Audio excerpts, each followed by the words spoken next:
గురుగారు ఇక తదుపరి రాశి ధనుస్సు రాశి. అవును.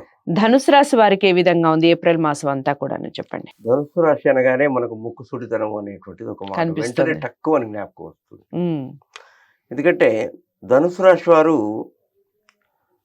వీళ్ళు కూడా ద్విశోభ రాశి అయినప్పటికీ కూడా కఠినమైన నిర్ణయాలు తీసుకుంటారు.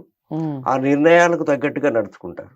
ఉమ్, అది వీళ్ళలో ఉన్నటువంటి గొప్పతనం. ఉమ్, ప్రస్తుతం మనం ఈ ఏప్రిల్ మాసం క్రోధినామ సంవత్సర ఆ, ఈ యొక్క వసంత ఋతువు సంబంధించిన దానికి గురించి మాట్లాడుతున్నాం కనుక వీళ్ళు 3వ స్థానములో శని కుజ శుక్రులు ఉన్నారని చెప్పుకున్నాం. ఓకే. ఈ శని కుజుల గ్రహ యుద్ధం అని మొన్నటి నుంచి చెప్తూనే ఉన్నాను నేను. ఉమ్, తృతీయ స్థానము అన్నదమ్ములు అక్కచెల్లెలకు సంబంధించింది. ఓకే. కాబట్టి ఎంత మనం కొంత ఆవేశాన్ని తగ్గించుకున్నా ఉమ్, ఏదో ఆస్తి తగాదాలు అవ్వో ఇవ్వో వచ్చి ఈ ఏప్రిల్ మాసంలో ఉమ్, ఈ ధనుసు రాశి వాళ్లకు అన్నదమ్ముల మధ్య కొంత విభేదాలు వచ్చి కలిగించే అవకాశాలు కనబడుతుంది. ఓకే. ఈ విభేదాలకు కారణం అంటే చాలా మంది మన ఇళ్లలో వెంటనే ఒక కోడల్ని బాధిస్తున్నారంటే ఆడపిల్ల అంటారు. మరి ఉమ్, ఈ ఈ ఆడపిల్ల కూడా ఒక దగ్గర కోడలే కదా, రైట్. ఆమెకేమన్నా అయితే కూడా మళ్ళీ ఆడపిల్లని అంటారు. ఉమ్, ఇది ఒక ఆనవాయితీగా మారింది. ఉగాది అవును. జరుపుకుంటున్నట్టు జరుపుకుంటున్నారు. ఇది తప్పది. అవును. అయితే నేనేమంటున్నానంటే ఇక్కడ ఎవ్వరూ కాదు, వీళ్ళ వ్యక్తిగత కారణాల వల్లనే అన్నదమ్ముల యొక్క వ్యక్తిగత ఆలోచన. అంటే ఇప్పుడు అన్నకు ఒక రకమైనటువంటి స్నేహితులు ఉంటారు, తమ్మునికి ఒక రకమైన స్నేహితులు ఉంటారు. రైట్. వాళ్ళ వల్ల జరుగుతుంది వాస్తవానికి, ఇంట్లో ఓకే. వాళ్ళ వల్ల కాదు. ఉమ్, అంటే ఉమ్, ఇది నా వ్యక్తిగత అభిప్రాయమే మాత్రం. ఓకే. ప్రతిదానికి ఆడపిల్లల వైపు పోయడం మంచిది కాదనేది నా ఉద్దేశం. అవును, అవును.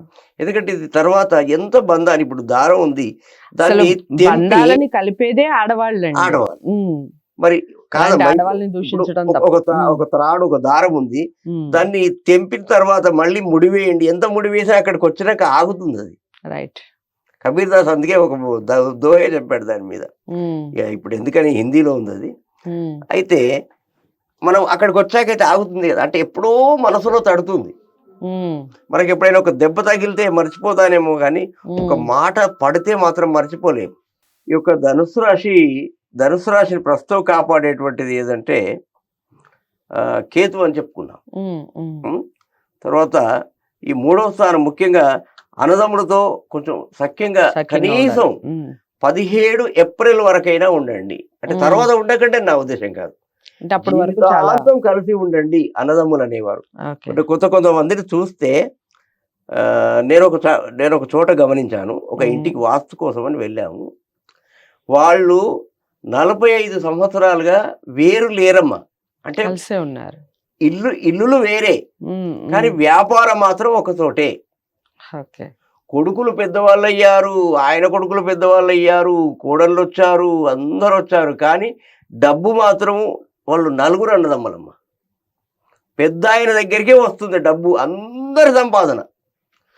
నైస్. ఎక్కడ లెక్కలు రాసి పెడతాడు, ఎవరు ఎంత అడుక్కోవాలి, ఈయనకు ఫోన్ చేసి ఈయన దగ్గరికి వస్తే గుమస్తాను పంపించాలి. ఇంట్లో ఒక గుమస్తా ఉంటాడు, ఆఫీసులో వీళ్ళ దుకాణంలో ఒక గుమస్తా ఉంటాడు, షాప్లో కిరాణా కొట్టు పెద్దది, ఉమ్, ఉమ్, ఫేమస్ అన్నమాట. ఉమ్, అయితే ఎవ్వరు అడిగినా ఇప్పుడు ఆ ఇంట్లో ఒక కోడలు ఉంది, ఆమెకు డబ్బులు అవసరం ఉన్నాయి, ఉమ్, ఇచ్చేస్తాడు. 15,000 అడుగు, 1,50,000 అడుగు ఇస్తాడు. ఓకే. మళ్ళీ ఆమె జీతం వచ్చిందని మళ్ళీ జమ చేయాలి. ఉమ్, నేను ఆశ్చర్యపోయాను. ఎక్కడో నాందేడ్లో చూశాను అట్లాంటి కుటుంబాన్ని, ఉమ్, మళ్ళీ మొన్న నేను కరీంనగర్లో చూశాను. ఓకే. ఇట్లాంటి కుటుంబాలు ఇంత కాలంలో ఉన్నాయా అని. ఉమ్, ఉన్నారు అటువంటి వాళ్ళు. ఓకే. తర్వాత మనం ధనుసు రాశిని గమనించినట్లయితే కూడా ఈ ధనుసు రాశి యొక్క పరిస్థితి, ఈ 4వ స్థానంలో రాహు ఉన్నాడు. ఉమ్, 4వ స్థానము ఇల్లు, మిత్రుడు, తర్వాత వాహనము, ఇలాంటివి సూచిస్తున్నాయి కనుక ధనుసు రాశి వాళ్లకు ఒక సూచన లాంటిది ఏమిటంటే, మీరు మీ పైన పోలీస్ కేసులు కావద్దు, కోర్టు కేసులు కావద్దు అని అనుకుంటే ఉమ్, కొంత మంచి మిత్రులతో సఖ్యంగా ఉండాలి. ఉండండి. ఉమ్, లేదా నేరస్తులుగా ముద్రింపబడిన నేర చరిత్ర ఉన్నటువంటి వాళ్ళతో తిరిగినా మీకు తిప్పలు తప్పదు అనేది ఖచ్చితంగా చెప్పాల్సి వస్తుంది. పరిహారం తర్వాత చెప్పండి. ఇంకొకటమ్మా, ఈ ధనుసు రాశి వారికి ఆ, బైక్స్ నడపడం చాలా జాగ్రత్తగా నడపాలి. రైట్. వీళ్ళు కూడా అందులో ఒక భాగంగానే ఉన్నారు ధనుసు రాశి వారు. చాలా జాగ్రత్తగా ఉండాలి.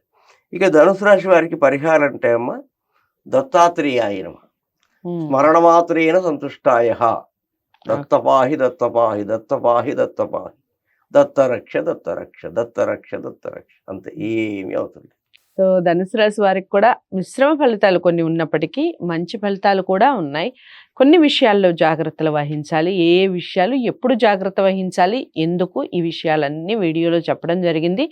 వీడియోని ఫస్ట్ నుంచి లాస్ట్ వరకు స్కిప్ చేయకుండా చూడండి. ఇంకా డౌట్స్ ఉంటే తప్పకుండా కామెంట్ బాక్స్లో తెలియచేయండి. మీరు మీ వ్యక్తిగత జాతకాలని పరిశీలించుకోవాలి అనుకుంటే స్క్రీన్ మీద కనపడే నెంబర్కి కాల్ చేయండి.